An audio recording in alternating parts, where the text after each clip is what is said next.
Hey everyone, Eva Thompson here. Welcome back to another video. Today I want to talk to you about how to stop the compulsions when it comes to retroactive jealousy. So if you are someone that wants to stop the asking questions, the seeking validation, the arguments, the stalking the ex, or any behavior that you engage in when you're triggered that you want to not do anymore, then this video is for you. I've talked before about how it helps if you have a 21-day calendar because your mind tends to gravitate towards what is familiar to you. It likes your comfort zone. It likes keeping you there. It likes what is familiar and avoids what is unfamiliar to keep you safe. So if what is familiar is acting out a compulsion, it's more likely that each time you get triggered, it's just going to get easier and easier to act out a compulsion, even though it's logically not what you want to be doing. So the number one thing that I recommend is getting a calendar, a physical calendar, or making one. It shouldn't be on your phone or on the laptop. And every day that you don't act out a compulsion, tick a box. And this helps you for two reasons. Every day you tick a box and you don't act out a compulsion, you feel a sense of accomplishment. So say you've done 3 days of not acting out a compulsion, and then you get to day 4 and it's really tough. You're finding it really difficult to not ask the question or not to stalk the ex or whatever it is that you don't want to do, you're more likely to not engage in that behavior because you've already done 3 days and you want to get to 21. So you've got more of a purpose, more of a reason to not do it. And so you want to get to 21 days, like I said. This is how long it takes for the mind to begin to shift, for familiar to become unfamiliar and vice versa. So make a 21-day calendar, and each day you don't act out on compulsion, tick a box. What I haven't talked about before is what you can do with the emotional aspect of getting triggered, right? And not wanting to act out a compulsion. Because I don't believe, and I've talked about this in other videos, that logic alone can work and willpower alone can work. Because already RJ doesn't make sense, logically speaking. People can say the past is the past, it doesn't matter, why does it bother you, whatever.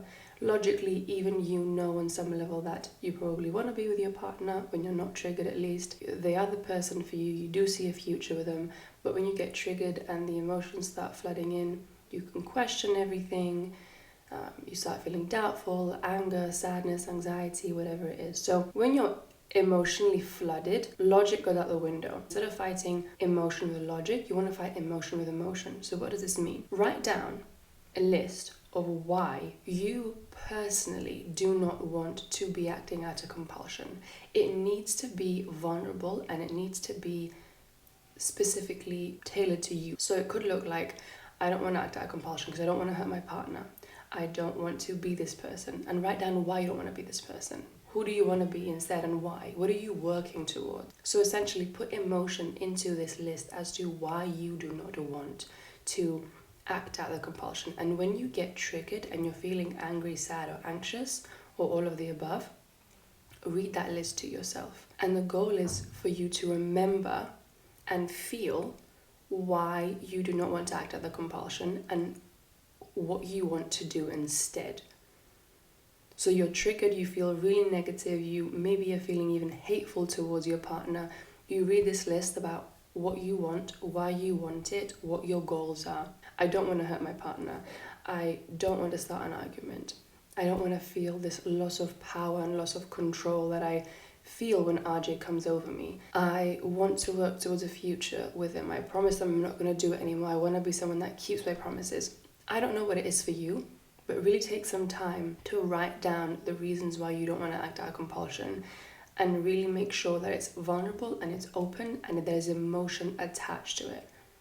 And then when you get triggered, if you really feel like you're going to act out of compulsion, you're really going to act in a way that you don't want to, read this list to yourself. So guys, I hope this video helped you. Let me know in the comment section below if you've got any questions. Like I said, I recommend doing this for at least 21 days. The list can help you with this goal. And it's the first step towards recovery because you are struggling with RJ as an individual as it is. If you bring this into your relationship, then you might struggle with anxiety from your partner or resentment or fear about them triggering you. And the problem just gets bigger and bigger and it's no longer just about you. Now it's also about them and their emotions around it and how you've maybe affected their self-esteem or how they view themselves, and it can just get more and more complicated and harder to come back from, or at least, not that you can't come back from it, of course you can, but it just will take longer. So by stopping the compulsion, in a way you stop feeding the beast that is RJ, and it's the first step towards overcoming it and also not hurting your partner and your relationship. So like I said, I hope this video helped you. If you got any questions, let me know, and also feel free to share down in the comment section below what has helped you the most with your journey toward recovery. What's been the number one thing that's helped you? Please comment down in the section below. I'd be really interested to know, and I'll see you soon. Take care.